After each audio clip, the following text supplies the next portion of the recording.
Right, welcome back to Afro Football, guys. This is our Group D. It's like supposed to be number four. It's like Group Four, but it's a Group D game, and we are Afro Football. We're bringing such content. We've done 3 videos already from Group A to Group C, and this is a Group D video. So if you like any of the content, remember to like and subscribe. And without further ado, Mr. Mwamba is going to introduce us to the group as it stands. Mr. Mwamba, hit us with the good news. Bonjour à tous, bonjour tout le monde. I can already see from this group that we have two teams that speak French in France Mm-hmm. and Tunisia. Actually, Mm-hmm. some of the parts in Denmark also speak French. So we have 3 teams that speak French and 1 team that speaks English in Australia. But anyway, Mm-hmm. so we break down the groups. We've got 4 teams in this group. We've got France, Denmark, Tunisia, and Australia. So we'll jump right into the group and I look at D1 being France. So let's break down France. I look at the French team. I Mm-hmm. look at a stable goalkeeper in Loris. I look at their back Mm-hmm. four. Rafael Varane is probably injured, but I look at the likes of Kimpembe. He'll probably play well at this World Cup. He might not win them the World Cup, but he will play well. And Mm-hmm. other certain defenders, Benjamin Pava and the likes. When I go to the midfield, it's Kamavinga, Tukumeni, probably with Rabiot, or if they don't play Rabiot, they might play Matteo Guendouzi. When I look at them going forward, we've got Kylian Mbappe, Karim Benzema, and Christophe Nkunku.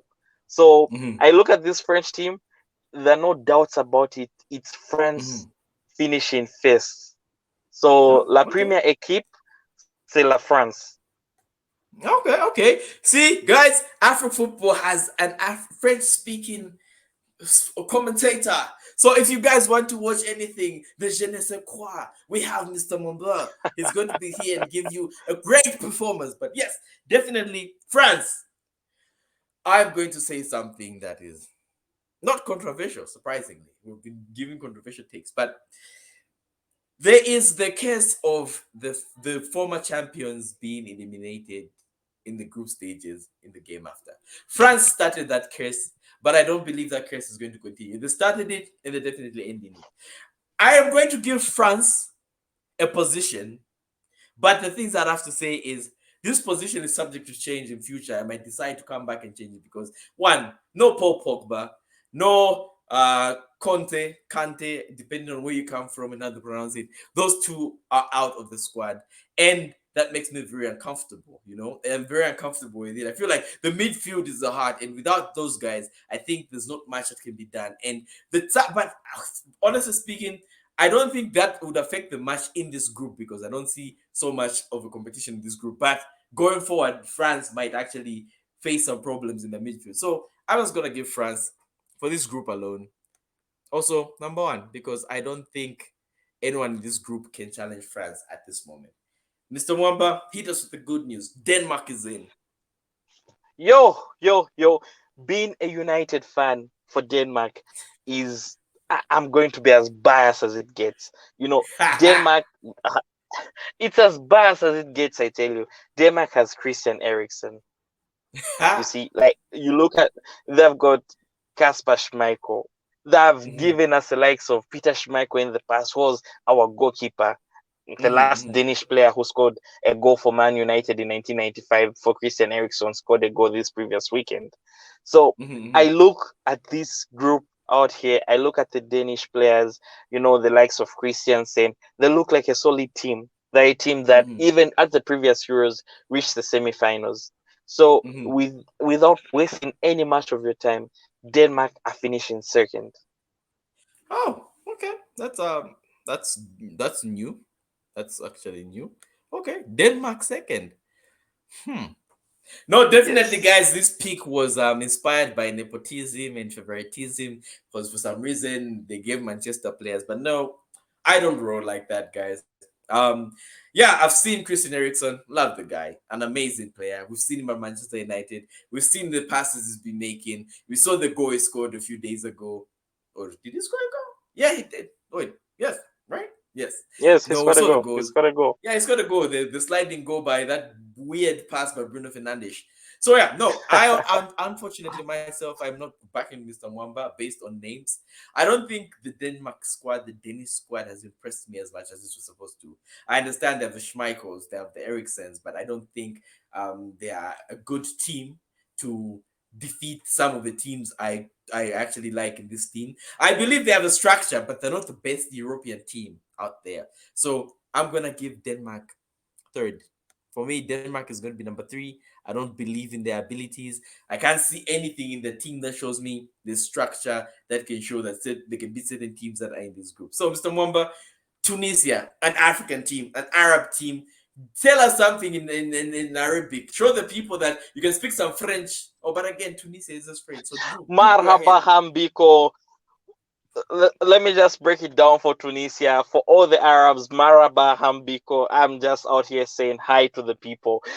For Mhm, Tunisia, I look at them having Ben Sliman. I look at them having Malhu, and this mhm, team is not the worst team. And mhm, looking at the Tunisian team, having a Tunisian coach, there's just this vibe that comes with mhm, the African teams right now, where they're all going with local coaches. So their mhm, coach might actually give them the instructions in Arabic, and they might actually come and play on the pitch just to show the world that yes, we are worthy as Tunisia to actually play against these teams. But seeing that I've already got France first and Denmark second, I only see Tunisia finishing third. Like there's no bad blood between Tunisia and me. Like I lived in Algeria for 5 years, so I love the Arab mhm, world. mhm, But then I only mhm. see Tunisia finishing third. C'est pas votre faute, Tunisie, mais c'est la vie. C'est très Okay. très la vie. Yes, Here we go, guys. You see, we have a French guy, guys. We have a French man seated here in the stands. Eh? Viva la France. But okay, all right. Tunisia for me. One thing, Arab Cup. Very impressive run. I liked them at the Arab Cup. I saw them in the Chan tournament. Very good team. I have nothing but good vibes for these people. That's the thing about Southern Africa. Oh, exactly, sorry, about African football. Not African football in general. If you've been watching Esperance de Tunis, you know that Tunisia has started adopting some of that African flair, that North African flair, that style, that exactly. finesse, that the passing accuracy. North Africans have got this beautiful flared football, which I think not many people appreciate in Africa. And us as African football, we watched lots of the CAF Champions League, and I believe Tunisia, even at the Arab Cup, channeled the inner African, North African football. And for me, that is what I think they'll channel Exactly. here. Denmark, if Denmark does meet Oh, some North African football, Denmark cannot beat the North Africans because the North Africans are sleek, they're cool, they're calm under pressure. And for me, because of the hot desert weather, I believe this is going to be their jam. The Europeans will be panicking from the heat, but the North Africans, the Sahara people, they know what they're doing. And I believe Tunisia is definitely going to be second in this group. This is why I'm putting Tunisia. oh. Mr. Wamba, hit us with the good news. Australia. I don't even know where to start. You look at this Australian team, I saw some 19-year-olds being called, being handed their debut at the World Cup.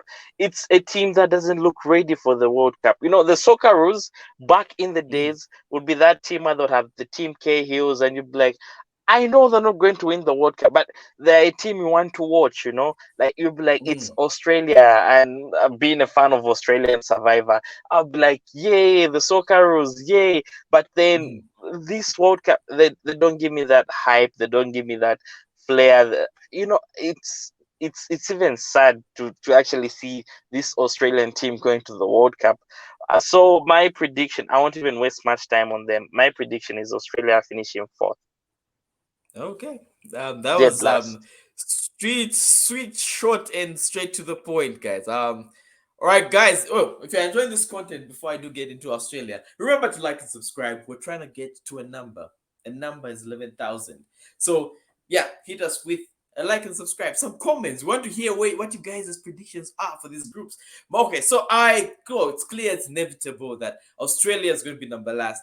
Aussie, Aussie, Aussie, oi, oi, oi. Definitely, I'm a Survivor fan. I watched lots of Australian Survivor. I love the people there. I love the vibe. I should probably travel to Sydney or Perth at some point and just like visit the people.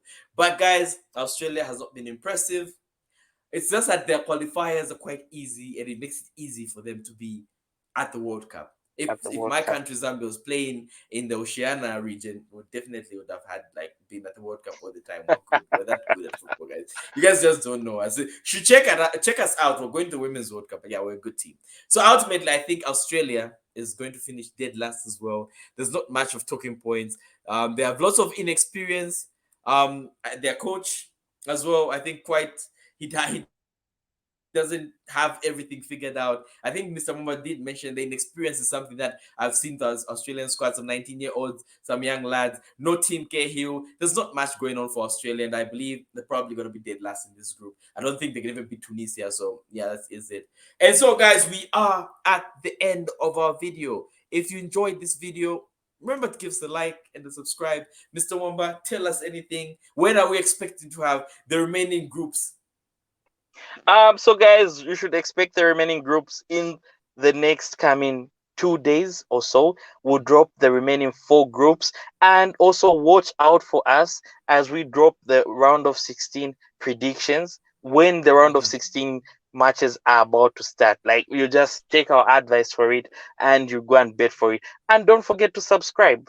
Pour toutes les personnes parler en français, vous abonnez à cette vidéo parce que ça, c'est la mieux Chanel en Afrique. Pour That is my boy dropping us with exactly. some of that good French, and I'm not sure if that was Arabic, but yeah, guys, we do have cover lots of great videos. We're African football, we've got a wide range of African football knowledge. We do South Africa and we do North Africa. Mr. Mwamba studied in Algeria 5 years and is very good at the North African football. I am Southern African based, and that's why you can see us in two different rooms, because he's up north and I'm down south, and so we have two different expertise in football. But yeah, so this has been Afro Football. Remember to like and subscribe. And if you have not seen the 3 groups, they'll be linked in the description. And Group D is up here, or they'll be somewhere here on the screen. Remember to like and subscribe, and see you in the next one. Bye.